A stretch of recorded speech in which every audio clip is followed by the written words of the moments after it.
At isang magandang araw mga kaibigan.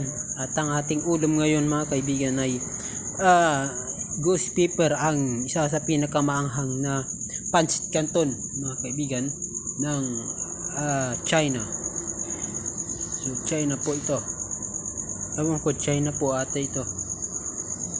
So ito ang pinakamaanghang ata, ghost pepper mga kaibigan. Pinakamaanghang na pancit canton, black noodles po ito.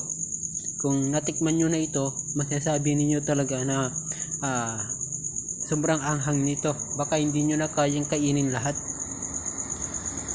Okay, tara na mga kaibigan, kain na tayo.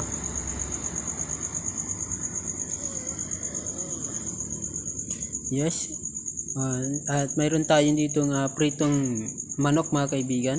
Okay, sinabayan natin ito ng pritong manok. Sobrang anghang po nito mga kaibigan. Sa mga hindi mahilig maanghang, sigurado mapapaiyak ka na lang dito.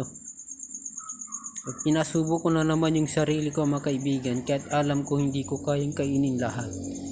Pinasubo ko yung sarili ko kasi na-miss ko talaga kumain nito. Sobrang init mga kaibigan.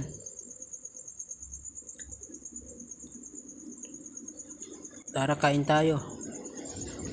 Okay, meron tayong pritong manok. Siyempre, ang paborito nating sausawan, suka na may sili, brown vinegar. Mga kaibigan, maanghang po siya mga kaibigan. Unang tikim pa lang, talagang mapapa dapat kung kakain kayo nito mga kaibigan, sobrang anghang. Mayroon kayo nakareading malamig na tubig. Malamig na tubig. Ako magsasabi talaga mga kaibigan, sobrang anghang pala nito. Mas maanghang pa sa samyang kung tutusin. Yung 3 times pinaanghang na samyang mga kaibigan, kayang-kaya ko yun. Pero ito mga kaibigan, medyo alanganin dito. Kasi sobrang anghang talaga to mga kaibigan, ang ghost pepper. Pero kinaya ko pa rin. Kaya sa matatapang dyan mga kaibigan, shout out dyan kay Taragis. Kay Taragis mga kaibigan, hindi ko pa natikman ang takoyaki niya. Ano kayang lasa niyan? Takoyaki.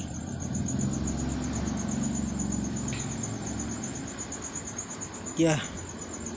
Kayo ba mga kaibigan, natikman nyo na ba ang pancit canton na to ng China? Black pepper po siya mga kaibigan. Nabili ko sa store, sa grocery mga kaibigan. Pwede rin kayong mag-order sa Lazada, meron din yan. Yun ay kung kaya nyo, kung mahilig kayo. Pero kung hindi kayo mahilig sa maanghang, wag na lang. Kasi hindi nyo rin makakain lahat yan.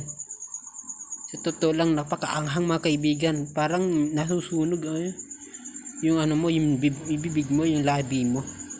At talang papawisan ka ng husto. Sisipunin ka mga kaibigan, sa totoo lang. Ramdam na ramdam ko yung pawis mga kaibigan. Hindi sapat ang tubig na hindi malamig. Halos himatayin ako sa sobrang anghang niyan. Pero kinaya ko pa rin, pero hindi ko naubos. Kayo ba mga kaibigan, kaya nyo ba yan? Kakayanin nyo ba ang ganyan? Subukan nyo.